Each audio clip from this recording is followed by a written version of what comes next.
영국이 낳은 아프리카 탐험가들 중에 가장 대표적인 사람 둘을 꼽으라고 한다면 첫 번째는 세실 로즈라고 하는 사람을 얘기할 수 있습니다. 그리고 또 한 분은 데이비드 리빙스톤이라는 사람입니다.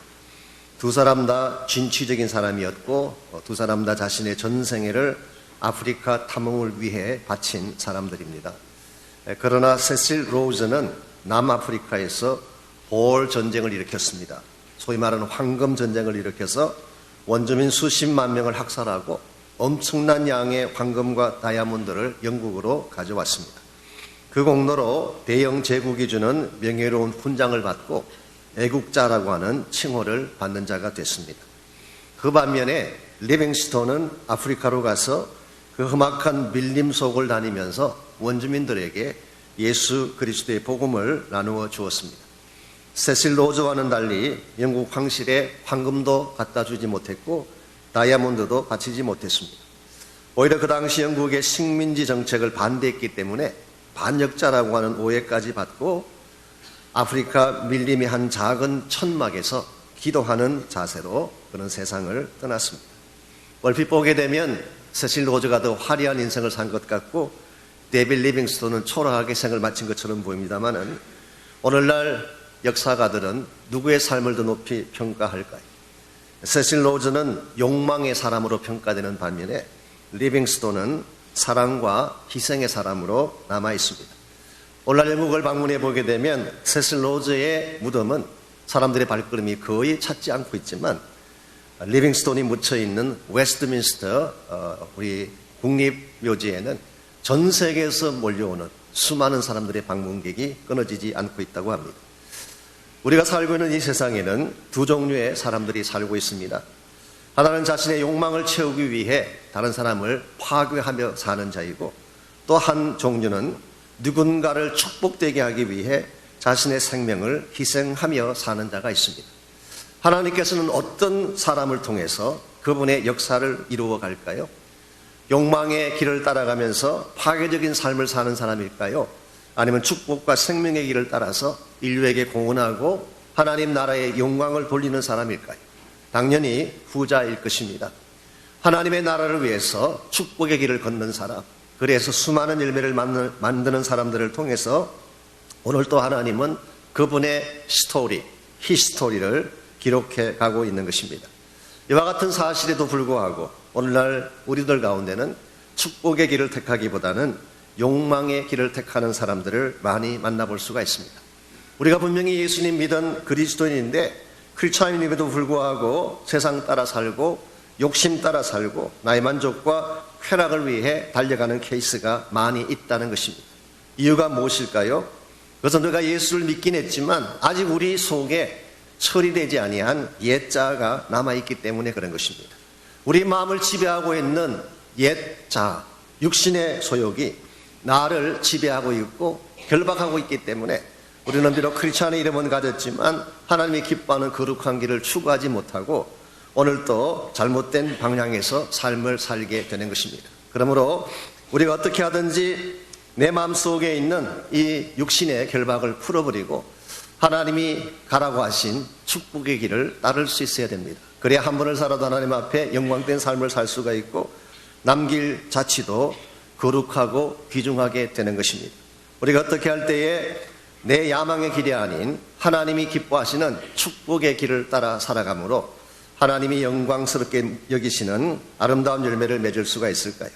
오늘 같이 봉독한 이 본문에 보시면 고대 이스라엘의 역사를 이룩했던 두 개의 줄기가 소개되어 있습니다. 22절을 보시면요, 기록된 바 아브라함에게 두 아들이 있으니 하나는 여종에게서 하나는 자유 있는 여자에게서 났다 하였다. 여기에 두 아들이 있다고 했습니다. 이 두 아들이 누구일까요? 이삭과 이스마엘을 말하는 것입니다. 그리고 여종이라고 하는 사람은 이스마엘의 어머니였던 하갈을 지칭하는 것이고 자유하는 여자라고 하는 사람은 사라를 의미하는 것입니다. 그런데 오늘 사도 바울이 말하는 자유하는 자 혹은 여종, 이것은 한 가지 비유라고 말씀합니다. 24절을 보시면 이것은 비유니 이 여자들은 두 언약이라 하나는 신의 산으로부터 종을 낳은 자니 곧 하갈이라. 여기 비유라고 하는 말씀이 나오는데 이것은 여러분이 흔히 알고 있는 그 비유가 아닙니다. 우리가 보통 은유법이라고 해서 이 메타포, 무엇인가 간접적으로 비유하는 그런 경우가 있죠.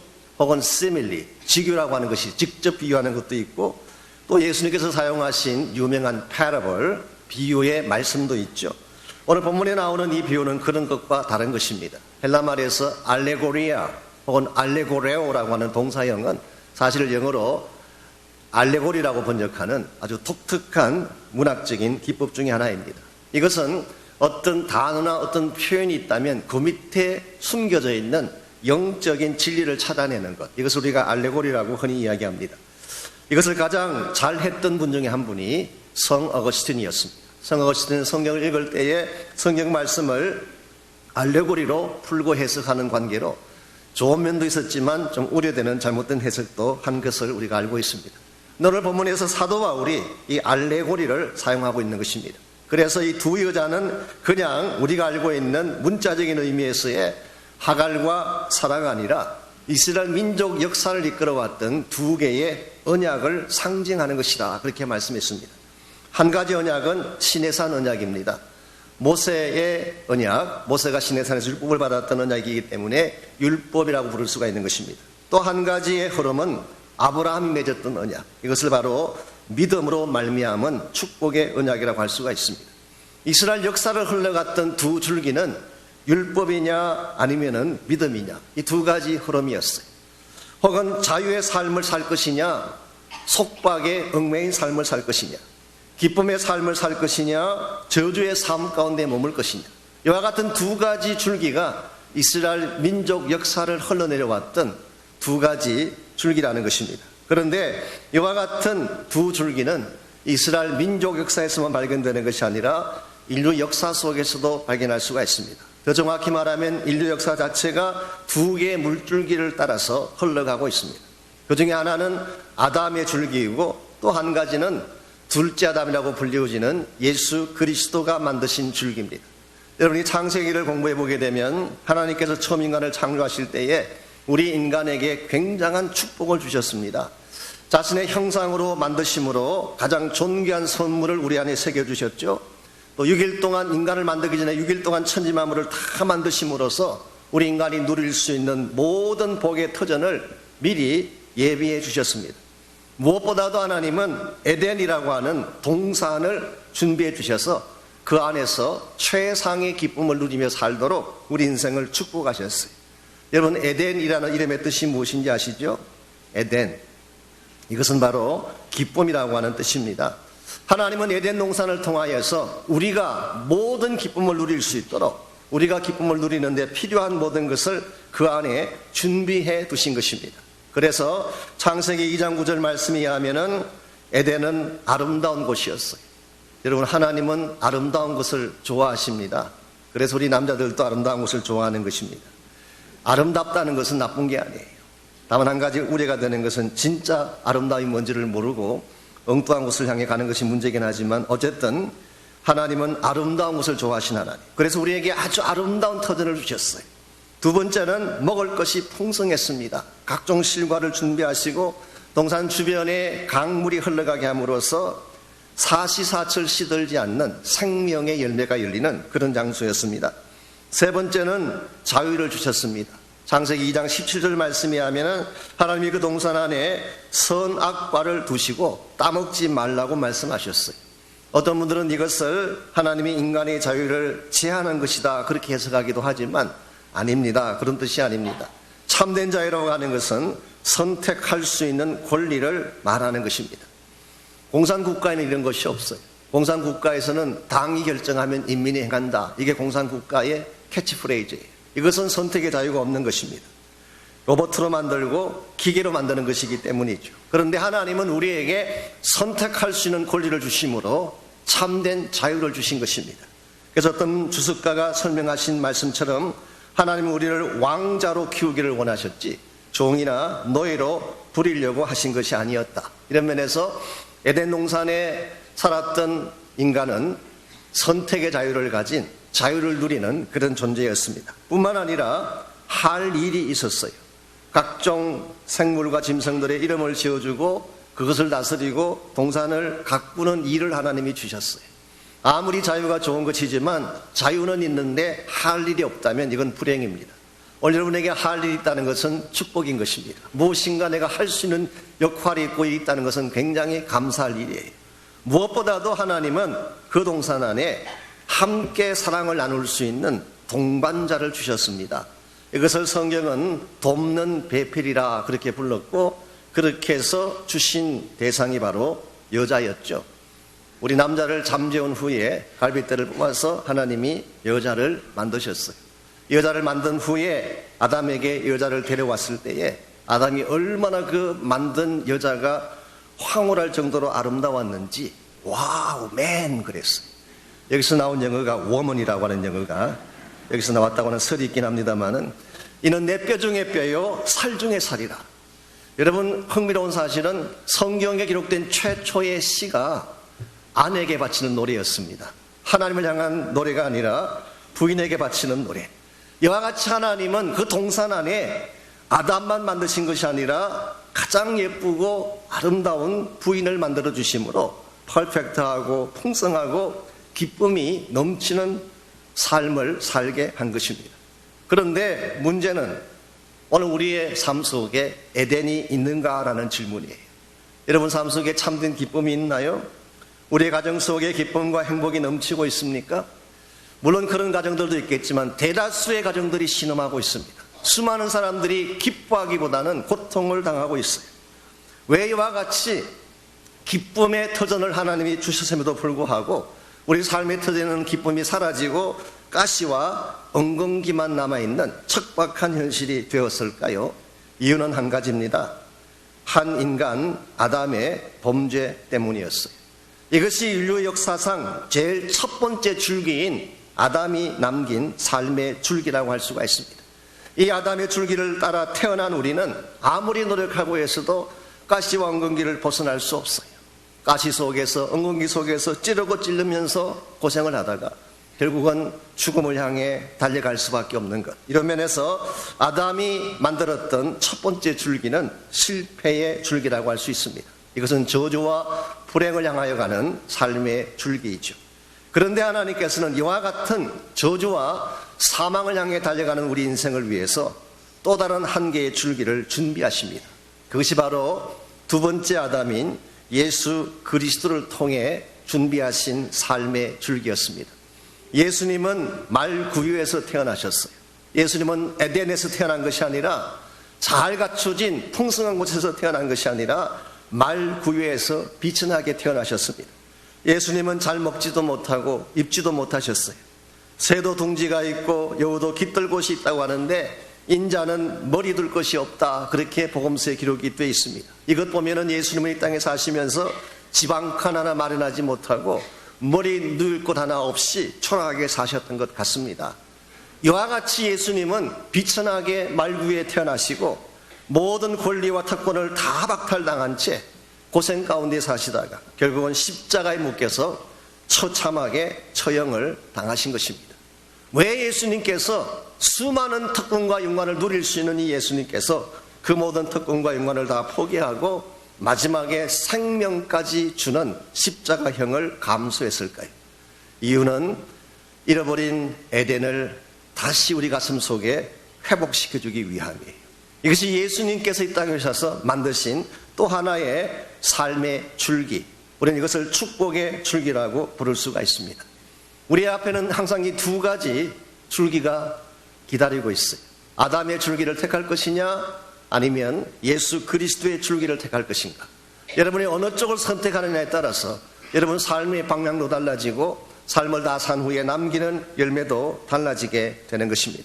혹시 여러분 가운데 아직도 저주와 사망의 줄기 속에 서 있으면서 고통을 당하는 분이 혹시 계신다면 오늘 이 말씀을 통해서 참 축복의 근원이신 예수님께로 돌아오는 은혜가 있기를 바랍니다.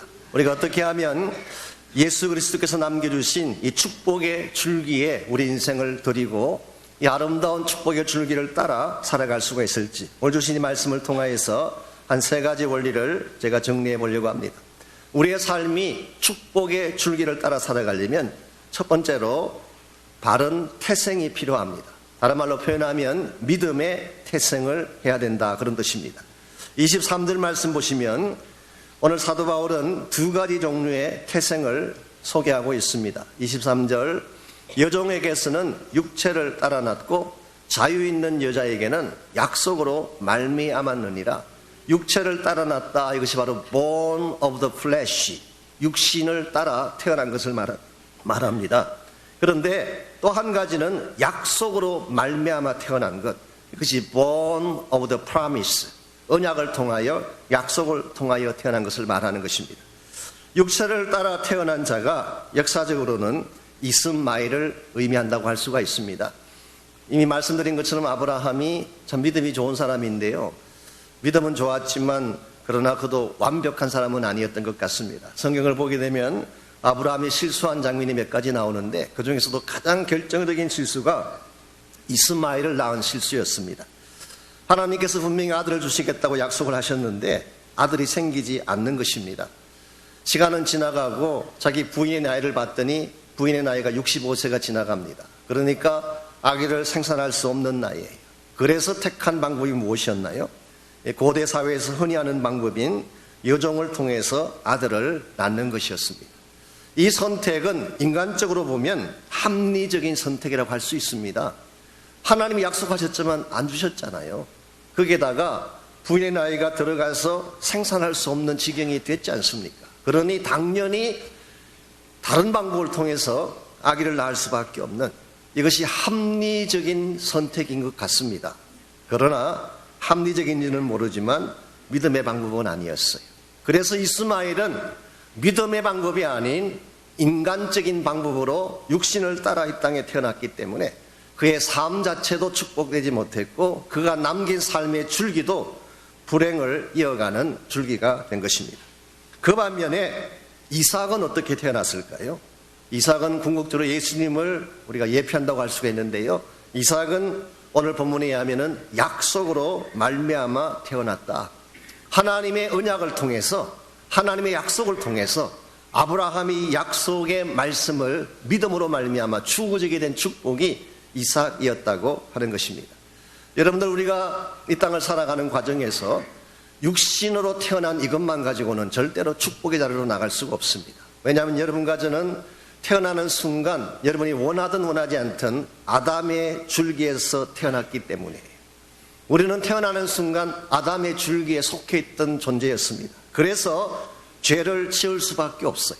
아담의 줄기에서 태어났기 때문에 우리가 아무리 노력하고 애써도 우리 삶에는 가시가 있고 엉겅기가 나올 수밖에 없습니다.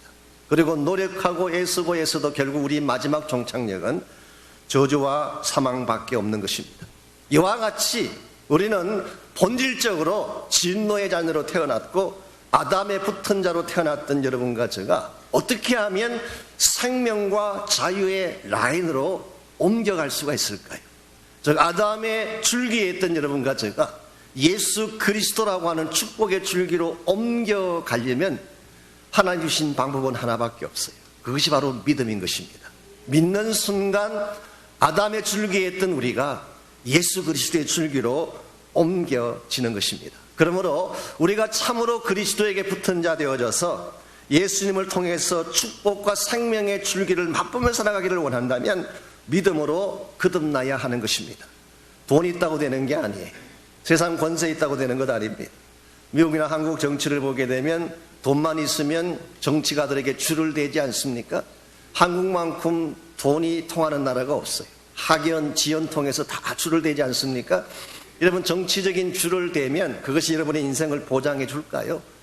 제가 지난주에 신문을 보니까 우리 MB 이명박 대통령의 형님에 대한 기사가 난 걸 제가 보았습니다. 소위 말해 영포 라인이라고 해가지고 한동안은 그분이 실세 중에 실세였잖아요. 이 대통령의 형님이니까. 그래서 유행했던 단어가 만사형통이라는 단어. 무슨 일이든 형만 통하면 다 된다고 하는 그런 단어가 그 당시 유행했잖아요. 만사형통. 영포 라인이라고 해서 영일 포항 쪽 출신 사람들의 라인이 있어요. 그게 줄을 대려고 무수히 많은 사람들이 노력을 했습니다. 그게 줄만 되면 뭐 굉장한 이권도 누릴 수 있고 수많은 덕을 볼 수 있기 때문에 그렇게 영포 라인의 줄을 대려고 했던 사람들이 지금 어떻게 됐는지 아세요? 많은 사람들은 지금 감옥 가시게 됐어요. 그러다 보니까 그렇게 출되려고 했던 그 라인을 끊으려고 가능하면 거기서 멀어지려고 애쓰고 있다는 기사를 제가 보면서 세상 권력에 줄되는 것이 참 허무하구나. 세상 권력이라고 하는 것은 정말 지나가는 것입니다. 그것은 절대 영원하지가 않아요. 하나님 나라는 그와 같은 것이 통하지 않습니다. 돈 가지고 안 돼요. 권세 가지고 안 돼요. 여러분이 어느 나라 출신이다, 어느 지역 출신이고 상관없어요. 하나님의 나라는 믿음만이 통합니다. 믿음으로만 연결되는 것입니다. 우리가 정말 저주의 삶의 고리를 벗어버리고 생명과 자유와 축복으로 나아가기를 원한다면 믿음 갖고 예수 앞으로 나와야 되는 것입니다. 여러분들, 우리가 배를 타고 가다가 배가 파선을 합니다. 배가 지금 파선하는데 침몰하려고 하는데 그 배 안에서 1등석에 있는 것과 2등석에 있는 것이 무슨 의미가 있을까요? 지금 배가 파선하려고 가라앉기 직전인데 2등석에 있는 것과 1등석에 있는 것이 무슨 차이가 있겠어요? 1등석에 가면 조금 자리가 넓고 서비스가 조금 좋을 것입니다. 그러나 문제는 침몰하는 배. 오늘 많은 인생들이 그렇게 살고 있어요.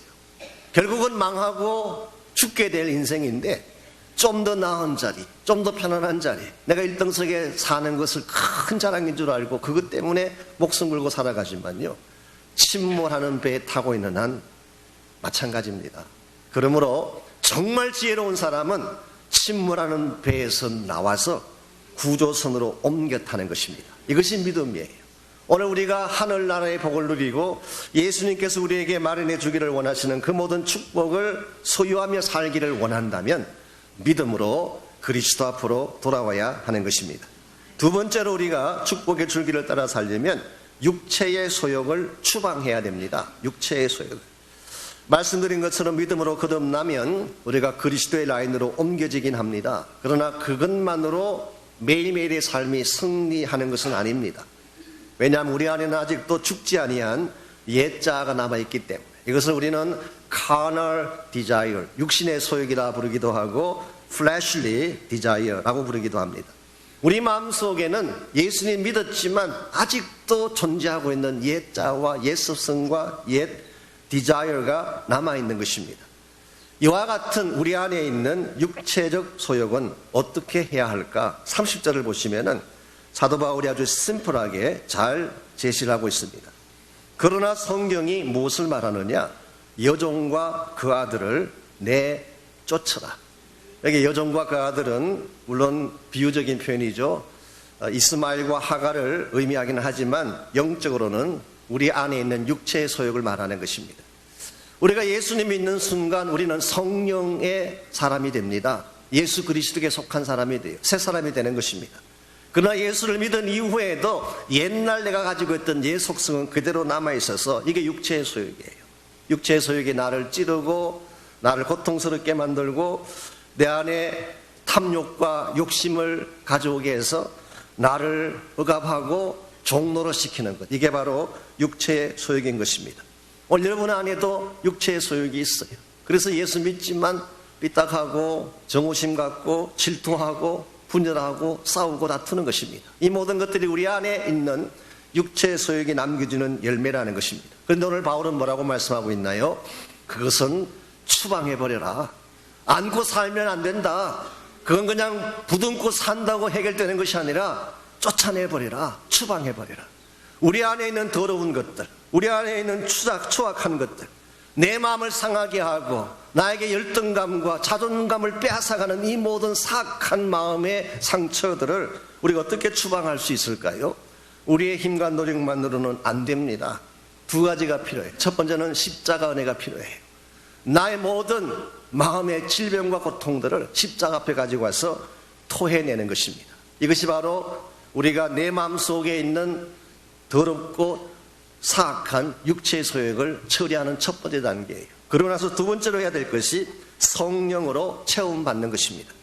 우리가 십자가의 은혜로 내 안에 있는 것을 처리했다고 하더라도 그 안에 성령의 채우심을 받지 않게 되면 우리는 또다시 옛 생활로 돌아가게 되고 옛자에 얽매이게 되는 것입니다. 그래서 성경은 여러 곳에서 성령이 우리를 참된 자유를 주신다고 말하고 있어요. 성령의 능력과 권세를 받지 아니하면 우리는 진정한 자유를 누릴 수가 없고 내 마음을 묶고 있는 이 육신의 결박을 풀어낼 수가 없는 것입니다. 그러나 우리가 성령의 능력을 받고 성령의 충만함을 받게 되면 그때 우리는 우리 안에 참된 사랑과 희락과 기쁨을 누리게 되는 것입니다. 뿐만 아니라 성령의 권세와 능력이 나의 마음을 사로잡는 순간 하나님께서 부어주시는 초자연적인 능력이 우리에게 행해지게 되고 경험되어지게 되는 것입니다. 이런 면에서 우리 인생을 여러분 자신의 의지나 노력만으로 살려고 하는 것은 어리석은 선택입니다. 성령의 능력 받아야 돼요. 그래서 우리는 기도가 필요한 것입니다. 만약 우리 인생에 대한 모든 문제를 나의 의지나 노력만으로 풀어낼 수 있고 해결할 수 있다면 그냥 힘쓰면 되겠죠.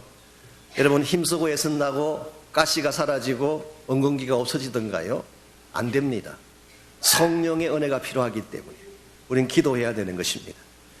우리가 지난 주간부터 이제 기도회가 시작이 되고 우리 한 주간 했습니다마는 사실 많은 간증들이 일어나고 있습니다. 이 말씀을 제가 해야 될지 안 해야 될지 모르겠는데 너무 중요한 비밀이라서 우리 단일 교구의 한 가정이 있었는데요. 이 가정이 아기를 갖지 못했대요. 오랫동안 결혼한 지 오래됐는데 아기가 없어서 참 힘들어하고 어려워했는데 지난 8월 달에 중보기도 축제 참석하고 중보기도 축제 끝나는 날 태문이 열렸대. 야, 이런 걸 맨입에 말씀드려도 되는지 모르겠네. 하나님, 이게 하나님이 하시는 일이에요. 막혀있는 길을 내 힘으로 열 수가 없습니다. 내가 노력한다고 축복의 물줄기가 터지겠습니까? 그러나 기도할 때 하나님이 개입하시면 축복의 물줄기가 터지는 것입니다. 감당치 못할 은혜가 넘쳐나게 되고 닫히고 막힌 것들이 열려져서 하나님의 기적을 맛보게 되는 것입니다. 여러분들 단순히 저주여 물러가라, 불행에 물러가라 외친다고 되는 것이 아니라 하나님 앞에 나오셔서 보좌를 붙잡고 기도하시기 바랍니다. 성령이 임하면 저주가 풀립니다. 성령의 권세가 여러분을 사로잡으면 불행과 아픔과 상처가 떠나가게 돼 있어요. 이게 크리스천 삶이에요. 이와 같은 성령의 권세 가운데에 내 안에 있는 육신의 소욕을 다 추방해버리고 하나님의 온전하신 마음으로 변화되어져야지 우리가 축복의 줄기를 누리며 살 수가 있는 것입니다. 이와 같이 우리가 축복의 줄기를 따라 살아가려면 1차적으로는 예수님을 믿어야 됩니다. 믿음으로 거듭나지 않고는 안 됩니다. 두 번째는 내 안에 있는 육체의 소욕을 다 추방해버리고 성령으로 가득 채움받아야 됩니다. 마지막 세 번째로 필요한 것이 비전의 산에 올라가야 하는 것입니다. 비전의 산에. 25절과 26절을 보십시오. 이스라엘 민족이 바라보았던 두 개의 산이 거기에 나열되어 있습니다. 25절, 이 하갈은 아라비아에 있는 신의 산으로서, 여기 신의 산이라고 하는 산이 나오죠. 이 신의 산은 모세가 율법을 받기 위해 올라갔던 산이기 때문에 일반적으로 신의 산이라고 하면 율법을 상징하는 것입니다. 율법의 산, 이것은 자기 성취의 산입니다. 내가 노력하고 내가 성취해서 도달하고자 하는 산이 바로 신의 산이에요. 오늘 많은 사람들이 이 신의 산 어프로치를 하고 있습니다. 내가 노력하고 애쓰고 성공하고 내가 올라가서 정상까지 가겠다고 하는 이것이 신의 산 어프로치라고 할 수가 있겠죠. 근데 여러분들, 세상의 성공의 산이라고 하는 것은 아무리 올라가도 끝이 없습니다. 여러분 해보셔서 아실 거예요. 돈 버는 사람들이 돈 좀 벌면 만족하나요? 안 해요. 또 해야 돼요. 또 해야 돼요. 이게 세상의 신의 산의 특징 중에 하나입니다. 아무리 올라가도 끝이 없는 산.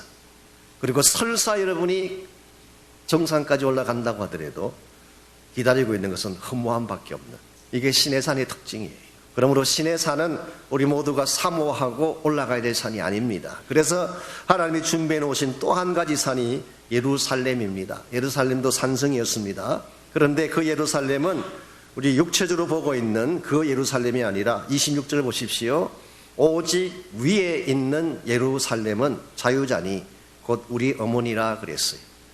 우리가 정말 사모하고 바라봐야 될 산은 이 지상에 있는 어떤 산이 아니라 하늘나라에 있는 예루살렘, 이것이 위에 있는 예루살렘, 이것이 바로 시온산인 것입니다. 여러분 이것을 바라보고 이것을 향하여 나아갈 때에 여러분의 인생의 방향이 똑바로 되어지고 하나님이 기뻐하는 열매도 맺게 되는 것입니다. 특히 오늘 본문에서 바울은 이 하늘에 있는 예루살렘을 우리 어머니라고 표현했어요. 저는 이 표현이 참 깊은 의미가 담겨있는 표현이라고 생각을 합니다. 어머니라고 하는 것은 우리 모두가 안길 품이에요. 아무리 우리가 바깥에 나가서 두들겨 맞고 힘든 일을 겪고 사람들에게 멸시를 받고 들어와도 어머니 품에 안기면 어머니가 나에게 따뜻한 회복을 주십니다. 이게 어머니의 품이에요.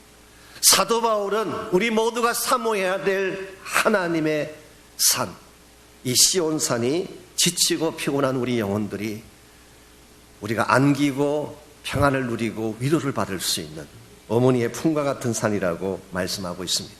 혹시 여러분 가운데 세상을 살아가면서 너무 피곤하고 지친 분들 계시나요? 세상 어디를 가도 여러분을 안아줄 사람 없어요. 근데 시온산이, 우리의 어머니 같은 산이 예루살렘을 향해 나가게 되면 우리의 구원자이신 예수님이 여러분을 맞아주시고 여러분이 갈급해하고 힘들어하는 모든 것들에 대한 답을 준비해 주셨다가 여러분을 먹이시고 생수로 새롭게 하셔서 일어서게 하는 것입니다. 그러므로 세상 사람들은 지금도 허무한 이 땅의 산을 향해 자기 성취와 성공의 산을 향해 달려가고 있지만 우리 그리스도인들은 하나님께서 예비해 놓으신 아름다운 천국, heavenly place, 영원한 우리의 시온 산성을 향해 달려가야 하는 것입니다. 이것이 우리의 소망이에요. 우리는 이 땅에 살고 있지만 천국 시민권자입니다. 이 땅에 발을 딛고 산다고 해서 이 땅에 속한 자가 아닙니다. 우리가 가야 될 영원한 우리의 비전은 하나님께서 준비해 놓으신 하늘에 있는 시온 산입니다. 이와 같이 시온 산을 향해 달려가는 사람들이 비로소 할 수 있는 아름다운 사역, 이것이 바로 27절에 기록된 내용입니다. 정말 시온 산의 비전을 가진 자가 이 땅에 살면서 해야 될 중요한 사역 혹은 하나님이 주신 중요한 약속이 27절입니다. 잉태하지 못한 자여 즐거워하라. 산고를 모르는 자여 소리질러 외치라. 이는 홀로 사는 자의 자녀가 남편 있는 자의 자녀보다 많음이라 하셨다. 여러분, 이 말씀을 읽으면 이게 무슨 뜻인지 금방 이해가 안 될 것입니다. 이 말씀은 이사야 54장 1절을 인용한 것입니다. 여기서는 장차 메시아께서 오시면 행하게 될 메시아닉 프라푸시 중의 한 부분으로서 이사야가 말씀한 것입니다. 그런데 오늘 본문에서 바울이 이것을 인용한 아마 직접적인 이유는 사라를 염두에 두고 인용한 것 같습니다. 처음에 아기를 갖지 못했잖아요. 그래서 잉태하지 못한 자, 상고를 모르는 자라고 표현한 것입니다. 이 사라의 초창기 모습은 사실 멸시받고 사람들에게 인정받지 못하는, 그리고 아기를 생산하지 못하는 이와 같이 말라진 인생을 대표한다고 할 수가 있습니다. 그랬는데 하나님께서 이와 같은 잉태하지 못하고 산고를 모르고 혼자 사는 바로 이 사라에게 하나님은 하늘의 별과 같은 민족을 주셨어요. 이게 바로 하나님이 주시는 특별한 은총이고 하나님 나라의 비전이라고 할 수가 있습니다. 초대교회의 복음운동을 보게 되면 복음운동을 시작했던 초창기 주역들이 다 작은 자들이었어요.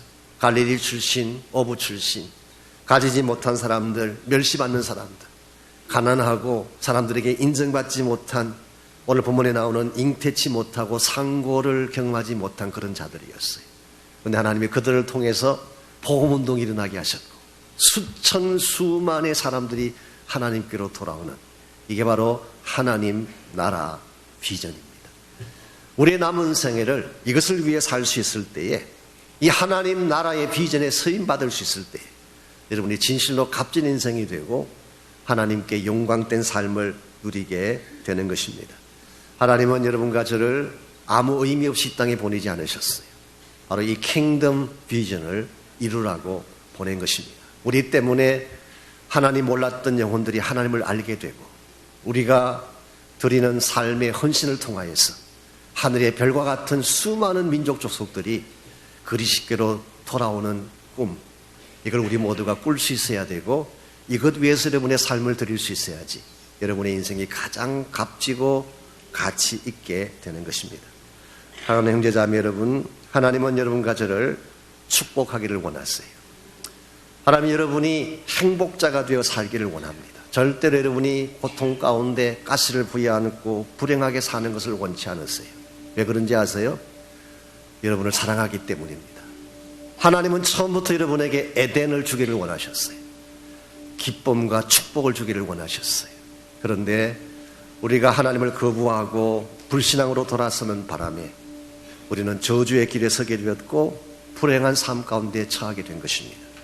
그러나 지금 우리가 혹시 아직 하나님을 모르는 가운데서 저주와 가시와 불행 가운데 있는 자가 혹시 있더라도 오늘 이 아침 믿음을 갖고 그리스도에게로 돌아오기만 하면 하나님은 새로운 축복의 길을 열어주십니다. 이것이 바로 복음이에요.